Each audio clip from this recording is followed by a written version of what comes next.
जहां पूरी दुनिया गुमराही में डूबी हुई थी, शिर्क और जहालत हर तरफ छाई हुई थी, वहीं एक सुबह आई जो हमेशा के लिए इंसानियत का नक्शा बदल देने वाली थी। ये वही सुबह थी जब अल्लाह ताला ने अपनी सबसे अजीम नेमत भेजी, रहमतुल लिल आलमीन, यानी हजरत मोहम्मद सल्लल्लाहु अलैहि वसल्लम। 12 रबीउल अव्वल की सुबह उम्मा आमिना रज़ियल्लाहु अन्हा के घर एक नूर की ताबिश फैली। आपने फरमाया कि जब आप सल्लल्लाहु अलैहि वसल्लम पैदा हुए तो पूरा घर एक ऐसी रोशनी से जगमगा गया जिसे देखकर उम्मा आमिना को यकीन हो गया कि ये कोई साधारण बच्चा नहीं बल्कि अल्लाह का चुना हुआ नबी है। इतिहास बयान करता है कि उस दिन ईरान के महल हिल गए, अज़ल के आग के मंदिर बुझ गए और आसमान पर ऐसा नूर छा गया जैसे सितारे ज़मीन की तरफ झुक गए हों। यह अलामत थी कि रहमत का दौर शुरू हो चुका है। जब हलीमा सादिया रज़ियल्लाहु अन्हा ने आपको गोद में लिया तो उनकी ज़िंदगी बदल गई। उनका घर, उनकी बकरियां और उनकी ज़मीन सब में बरकत आ गई। यह इस बात की निशानी थी कि जिस नूर को उन्होंने गोद में लिया है वो सारी दुनिया के लिए रहमत बनकर आया है। बचपन से ही आप सल्लल्लाहु अलैहि वसल्लम के चेहरे पर ऐसी सच्चाई और नूर झलकता था कि लोग कहते, ये बच्चा अलग है, यह अल्लाह का कोई खास बंदा है। जवानी के दिनों में आपको असादिक और अल अमीन कहा जाने लगा।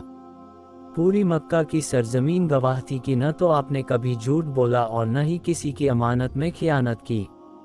आप सल्लल्लाहु अलैहि वसल्लम अक्सर गारे हिरा में जाकर तन्हाई पसंद फरमाते। वहां आप सोचते, गौर करते और अपने रब की याद में डूब जाते। यह उस बात की निशानी थी कि अल्लाह ने आपको नबूवत की अजीम जिम्मेदारी के लिए तैयार कर दिया है। 40 साल की उम्र में जब गारे हिरा में पहली वही नाजिल हुई, इकरा, तो ये इंसानियत की जिंदगी का सबसे बड़ा मोड़ था। अंधकार का पर्दा हट गया और हक का सूरज उग गया।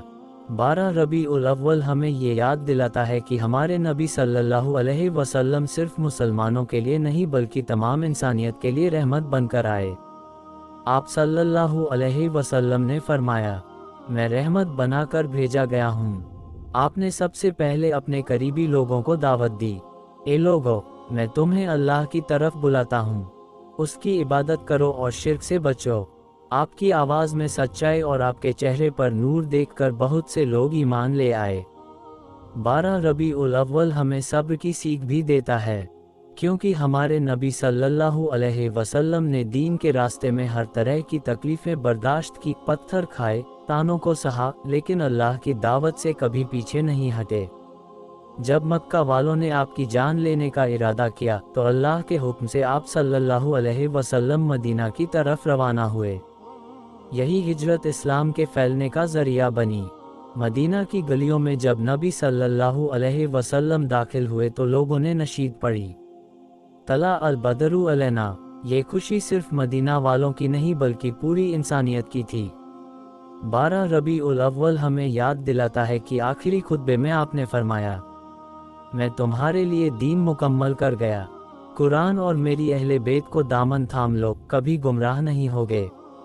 आज जब हम 12 रबीउल अव्वल मनाते हैं तो हमें सिर्फ खुशी ही नहीं बल्कि उस जिम्मेदारी को भी याद रखना चाहिए जो नबी सल्लल्लाहु अलैहि वसल्लम ने हमें दी, सच्चाई, अमानत, रहमत और इंसानियत की खिदमत। दोस्तों, आज 12 रबीउल अव्वल के मौके पर हमें नबी सल्लल्लाहु अलैहि वसल्लम की ज़िंदगी से कौन सा सबसे बड़ा सबक अपनाना चाहिए? अपना जवाब कमेंट में ज़रूर दें।